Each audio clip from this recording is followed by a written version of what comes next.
el billón, con B de burro, billón de dólares gastados en esa asesina invasión, 150,000 muertes, 2,5 millones de refugiados y un país roto, las tropas de Estados Unidos salen lastimosamente, porque nunca estuvieron dispuestos a dar la vida por su causa, nunca creyeron en ella, sabían la farsa. Son palabras muy fuertes de un analista que respetamos y admiramos, como el doctor Jesús López Almejo, a quien saludo con mucho gusto. Profe, ¿cómo estás? Muy buenas tardes. Hola, mi querido Vicente, pues estoy con sentimientos encontrados. Generalmente me da mucho gusto venir a Sin Censura y platicar con la audiencia, pero la verdad es que el tema de Afganistán me tiene bastante tocado, me tiene bastante molesto, triste, encabronado, incrédulo, porque cuando vemos estas escenas de los aviones de Estados Unidos despegando del aeropuerto en Kabul, y además con gente colgada a los aviones con la esperanza de salir, se eriza la piel, le sale una lágrima, se le hace un nudo en la garganta y termina pensando en aquella canción de Silvio Rodríguez, me parece, de solo le pido a Dios que la guerra no me sea indiferente, en el sentido, Vicente, de que pues nos deja impotentes ante tanta injusticia. Y nuevamente aquí vemos también cómo el sistema capitalista, neoliberal, es extractivista, es explotador y deshumaniza al individuo, Vicente. Así es, profe, y pues por más que consideremos lejano Afganistán, creo que la tragedia humana nos tiene que unir y nos tiene que interesar a todos, no importa en qué parte del mundo estemos. Veo que el presidente de Afganistán salió literalmente huyendo del país. Veo a un avión de la Fuerza Aérea estadounidense siendo escoltado, entre comillas, por cientos de personas. Algunas se suben a las alas del avión, a las llantas del avión. En fin, son imágenes dramáticas y creo, espero equivocarme, salvo que tú tengas otra opinión, que lo peor estaría por venir.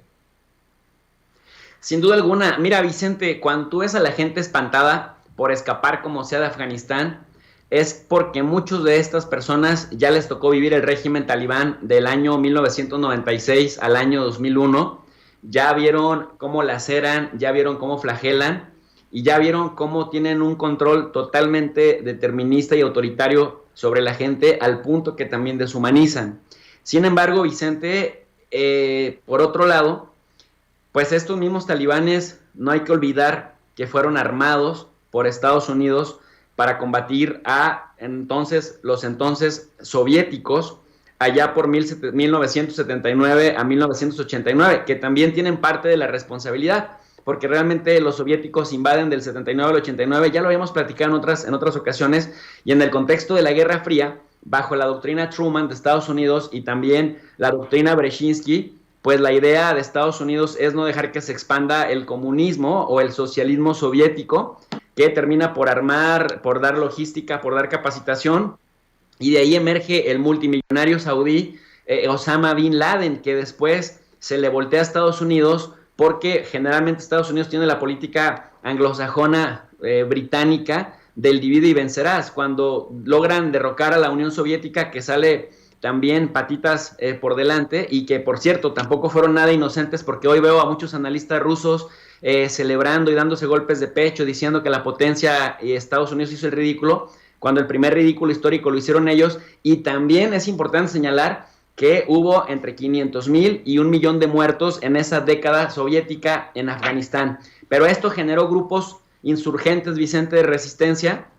a los que después Estados Unidos fue administrando, dando armas por aquí, dando armas por allá, dando capacitación más para allá, y de ahí salieron los talibanes, Vicente, que nada más para mencionarle a la gente de Sin Censura que nos está escuchando, porque ciertamente es delicado el tema de los talibanes, pero es importante entenderlos también en su justa dimensión. Mira, Vicente, en el siglo XIX, allá por 1842, hubo una mega masacre en donde los afganos, las diferentes tribus afganas, y cuando digo diferentes tribus afganas me refiero a los pashtun, a los kirguicos, a los tayikos, a los uzbecos, poblaciones turcómanas que habitan en estas regiones.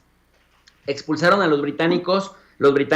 quisieron hacer exactamente lo mismo que los estadounidenses, llegar a explotar el territorio afgano que en ese tiempo pues no se tenía el concepto de país que se tiene ahora, y finalmente las tribus locales expulsaron a los británicos de manera tremenda. Por eso se le llama Afganistán como el cementerio de los imperios. Pero Vicente, que quiero comentarle a la gente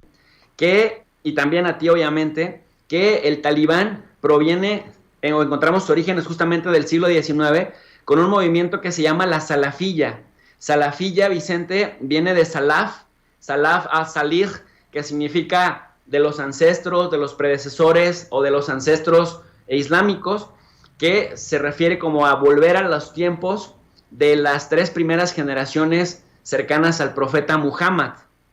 ¿Y por qué menciono esto? Porque posteriormente en el siglo XIX, a la salafilla, como un movimiento que se empezó a expandir por los países musulmanes, se le suma la idea de reformar. Pero tú sabes, querido amigo, que en las reformas generalmente hay quien propone modernizarte, o hay quien propone una parte conservadora de los movimientos, regresar al pasado para limpiar de fondo los males que se piensen. Entonces, los modernistas pensaban combinar el Islam con la ciencia, y esto se dio más o menos por Egipto, por Argelia, por Túnez, por el norte de África, pero están los más fundamentalistas que decían: tenemos que regresar a la época del profeta, replantear y reformar la vida de la época del profeta, y entonces tenemos que empezar por expulsar a los imperios. Y esto se da, por ejemplo, con la Sanusilla en Libia, se da por el mahdismo en Sudán, estoy hablando del siglo XIX, y también se da en Egipto, pero con gente como Rashid Rida, que combaten a los británicos, y se da también, en este caso, en la península arábiga, Vicente, en contra de británicos y en contra de todo aquello que huele extranjero. Entonces los talibanes son neofundamentalistas o neosalafistas que le dan un toque, el toque del salafismo yihadista, que es reformar, pero para regresar a la época del profeta. Por eso son tan duros con las mujeres, por eso son tan en contra de la educación laica, por eso favorecen la educación religiosa, por eso, literal, Vicente, interpretan la ley sin parábola, sin metáfora, lo hacen directamente y cortan manos y apedrean y queman y sacan ojos, etcétera, etcétera, porque su lectura es una lectura ortodoxa fundamentalista. Por eso mucha gente que ha tenido la oportunidad de occidentalizarse, pues le parece una cosa aberrante la versión salafista que tienen los talibanes. Pero ahí te va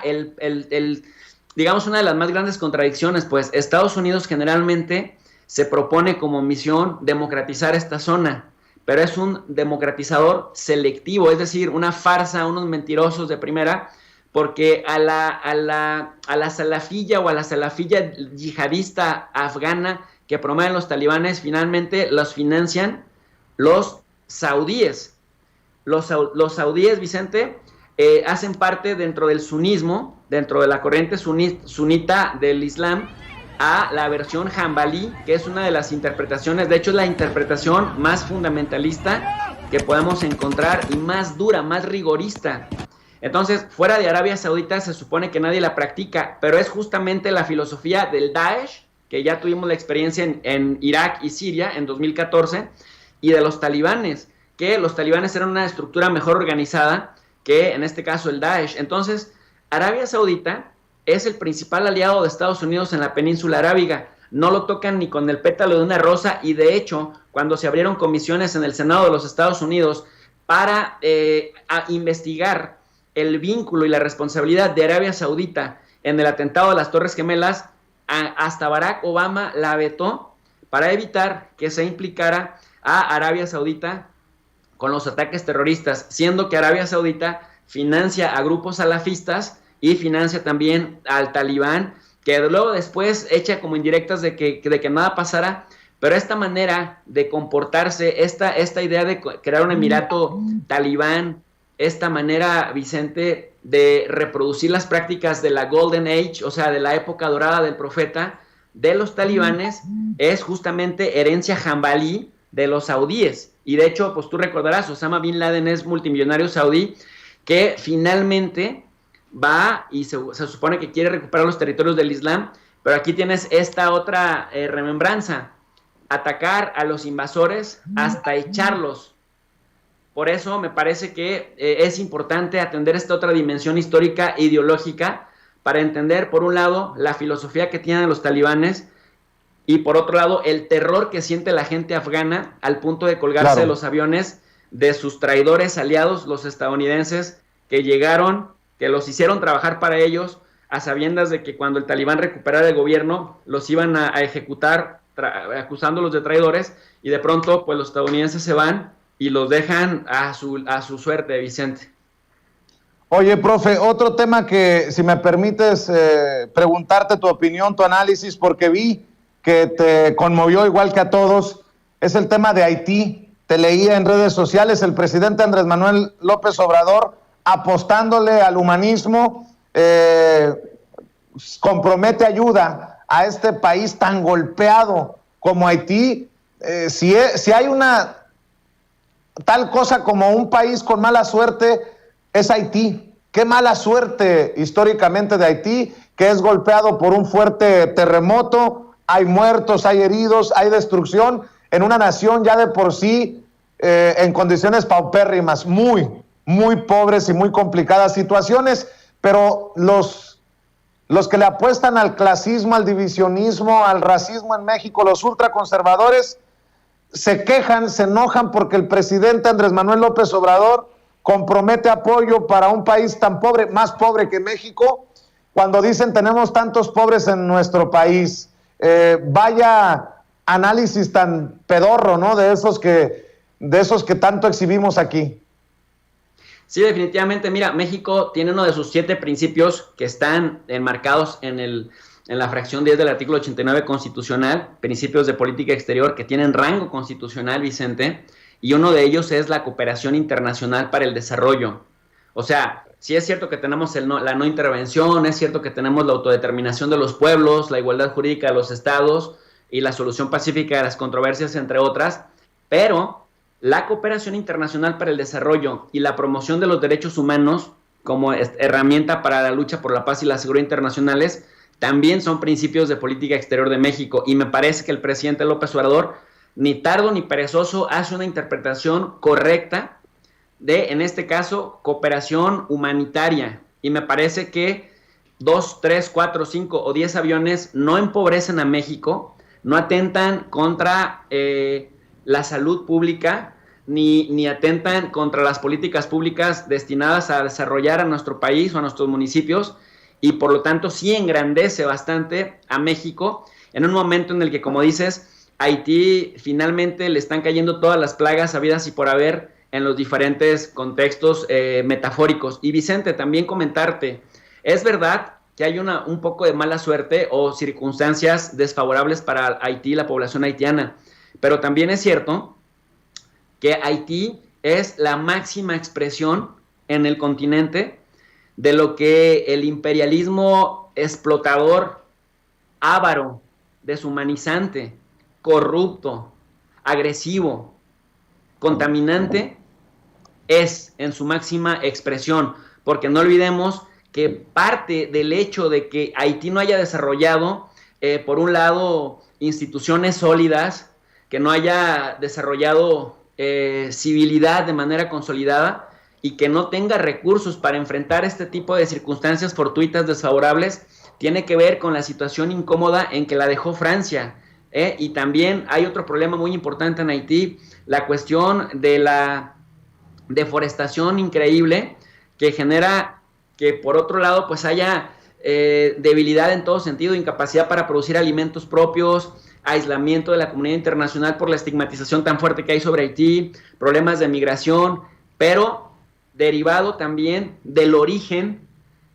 imperialista, explotador, Vicente, que generó condiciones estructurales de desarrollo o de subdesarrollo de la población nativa. Es decir, le cobró Francia con creces, con la complicidad de Estados Unidos y de España, del Estados Unidos naciente en el siglo XIX, después de su guerra civil, y en el caso de España, que solamente fueron atestiguando cómo los franceses se la cobraban a los haitianos por haber sido la primera república que se independizara en esta región, que a fin de cuentas Haití ha dedicado buena parte de sus recursos a pagar las deudas. Y a mí lo que me causa también bastante coraje en el caso de Haití es este cobro deshumanizante por parte de las potencias extranjeras que, viendo que hay una situación de pobreza terrible, no les importa en nada el factor humano y prefieren seguir cobrando sus deudas y formar a regímenes corruptos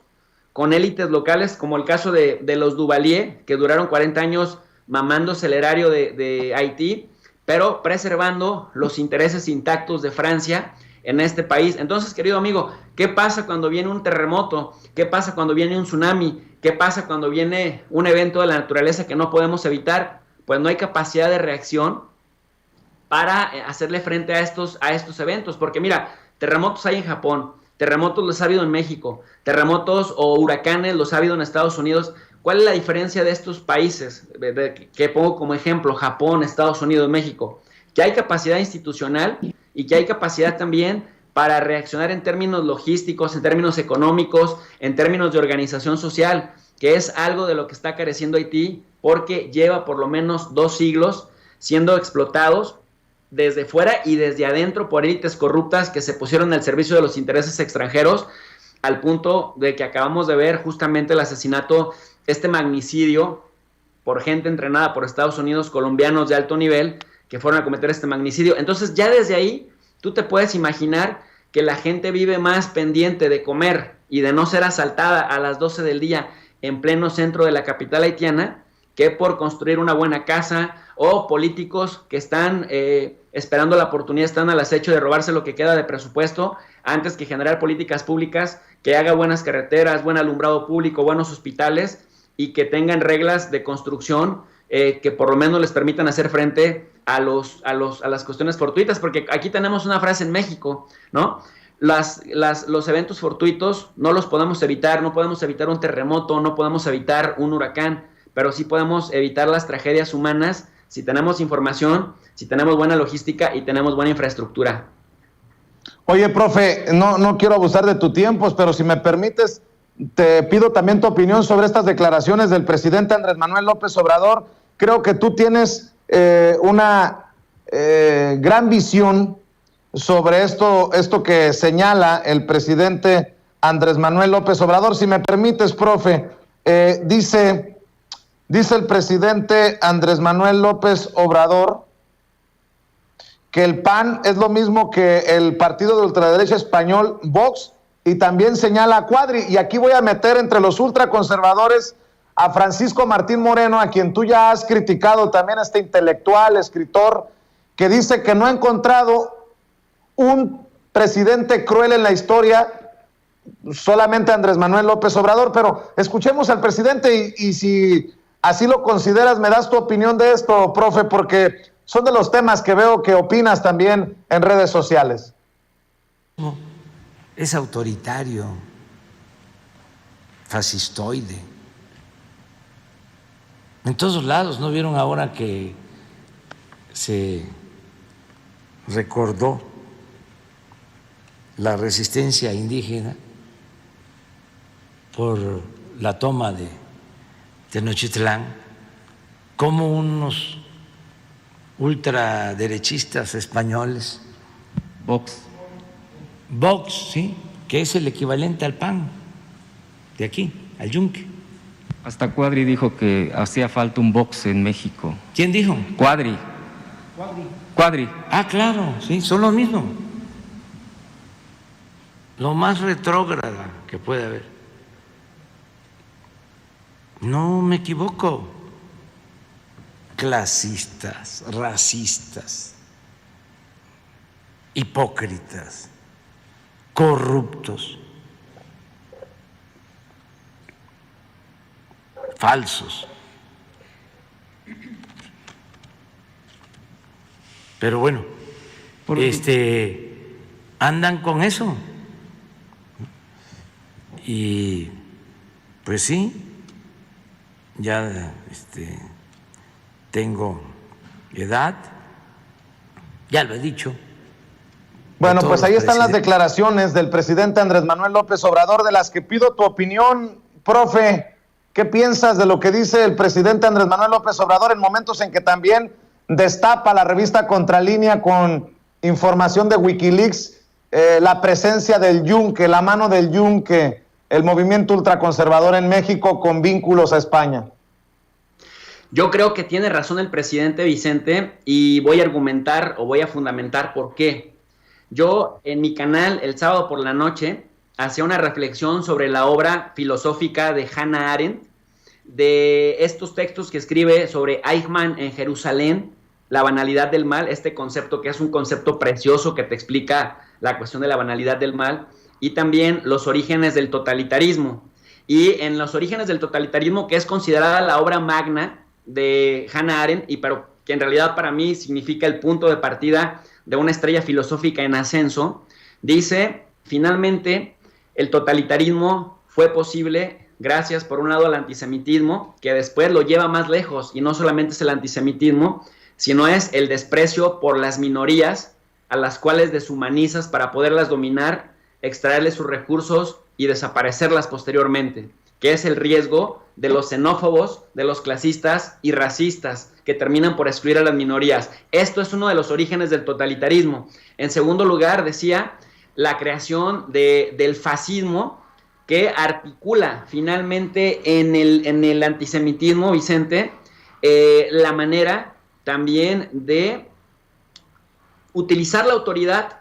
para sentirse con derecho de desaparecer al que se le considera inferior. Y por otro lado, el otro origen del totalitarismo es el imperialismo extractivista, que necesita expandirse para robar, saquear los recursos del otro y poder tener un control político para garantizar el suministro de esa explotación, que no es cosa menor. De esto dice Hannah Arendt, que es, de ahí vienen los orígenes del totalitarismo, y ella pone como ejemplo el fascismo hitleriano, que ya sabrás que buena parte del PAN tiene raíces nazis, y que un muy buen invitado, colaborador tuyo, que a menudo entrevistas, el Fisgón, justamente documenta la raíz nazi del PAN. Entonces, Hannah Arendt plantea que uno de los regímenes totalitarios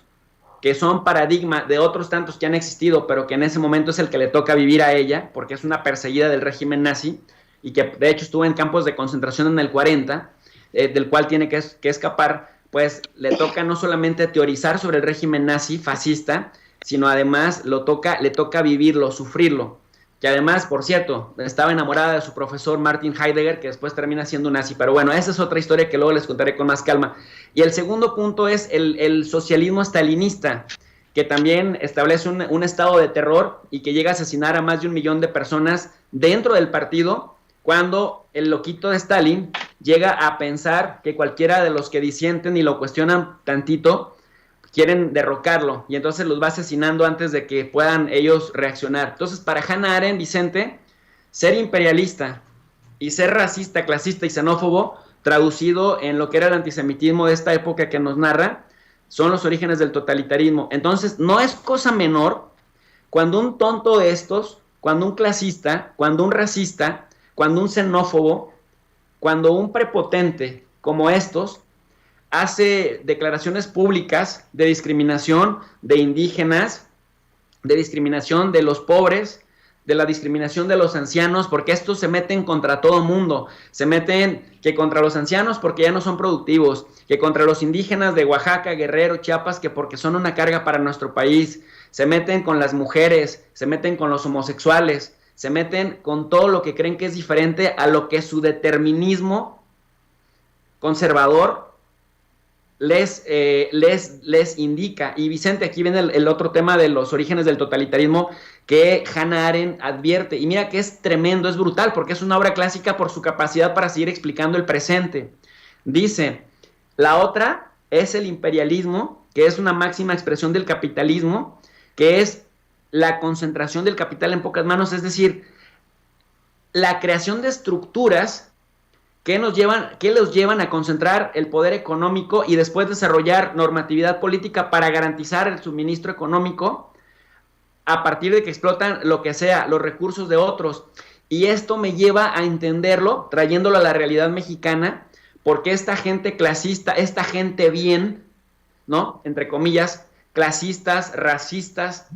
misóginos, machos, terminan por normalizar la corrupción que les favorece. Terminan con 90 propiedades entre Miami, España, México, con casas en Atlanta, con casas en San Diego, con mansiones en París, con mansiones aquí, allá, acullá, y lo sienten como algo normalizado. Y después te vienen a decir, pagándole a medios de comunicación, que el pobre es pobre porque quiere, y no porque estos cabrones se roban el dinero que debería ser destinado a políticas públicas. Entonces, si te fijas, trayendo a colación esta advertencia que nos hace Hannah Arendt desde 1951 con los orígenes del totalitarismo y los riesgos del totalitarismo, que es deshumanizante, que es despiadado con la vida humana, pues aquí lo podemos ver en nuestra carroña política elitista, que finalmente sí justifican su corrupción. Mira, ayer mismo, sin embargo, sacó una nota de un think tank que se llama el Global Financial Integrity, que es un think tank que está en Washington, D.C., y estos cuates se dedican a checar temas de lavado de dinero, temas de flujos financieros, etcétera, etcétera. Y hacen un estudio y ya publicaron el reporte, salió este fin de semana, y aparecen, por ejemplo, los Murat, ¿no? José y Alejandro Murat, con departamentos en Estados Unidos y en Utah, Javidú, que tiene 90 propiedades entre Delaware, Texas, ¿no? México, aparece también ahí en el reporte. Y esto te digo porque yo ya fui a consultar directamente no solamente el artículo, sin embargo, sino directamente me metí a consultar el documento que publica el Global Financial Integrity, este think tank de Washington, y efectivamente aparece también ahí Genaro García Luna con sus multipropiedades en la Florida, etcétera, y dices, carajo, o sea, siempre nos venden la idea de que en México nunca hay dinero, siempre nos venden la idea de que hay muchas cosas que son muy difíciles de hacer porque no ajusta el dinero para todos, y después te das cuenta que estos cabrones se sirven con la cuchara grande y no tienen piedad de las minorías, no tienen piedad de la gente más vulnerable de nuestro país. Y bueno, pues nuevamente regresas a las palabras del presidente cuando dice, los conservadores son muy hipócritas, son muy ambiciosos, son muy clasistas, racistas y xenófobos, pero todo para crear un statu quo que les favorezca, querido Vicente. Por eso no hay que echar en saco roto esto que parecieran palabras del día a día, pero que tienen una connotación muy profunda, con consecuencias muy profundas para el pueblo mexicano. Siempre chingón escucharte, profe. Siempre interesante lo que nos planteas aquí en Sin Censura. Y no me queda más que pedirte que invitemos a la gente para que te siga apoyando en tu canal de YouTube, que sigue creciendo. Muchas gracias, querido Vicente. La verdad es que si no se auxilia uno de herramientas teórico-metodológicas y si no va a revisar uno las obras clásicas, difícilmente puede uno entender el presente que nos está quejando y las lógicas a la que responden los orígenes de lo que nos sigue afectando en la vida cotidiana. Mira, mi canal es Tu Profe de RI. RI significa Relaciones Internacionales, y ahí damos clases gratuitas todos los días a las 4:30 de la tarde y después a las 10:30 de la noche con mi Club de los Desvelados, con el cual vemos temas de geopolítica, temas de relaciones internacionales, estudiamos a las organizaciones internacionales. Y el plus, Vicente, a diferencia de otros canales, que dejamos siempre una lectura totalmente académica de revistas especializadas y también de libros de editoriales prestigiosas completamente gratis, para que la gente que se interesa en nuestra sesión verbal pueda complementar, como lo hacemos en la universidad con los estudiantes a los que les damos la clase y les dejamos una lectura, para que el que quiera profundizar, profundice con fuentes serias, con fuentes fidedignas, porque queremos elevar el nivel de análisis en las redes sociales en Tu Profe de RI, Vicente. Muchas gracias por el espacio. Gracias a ti por tu generosidad, profe. Te mando un abrazo, estamos al pendiente. Abrazo fuerte, saludos cordiales.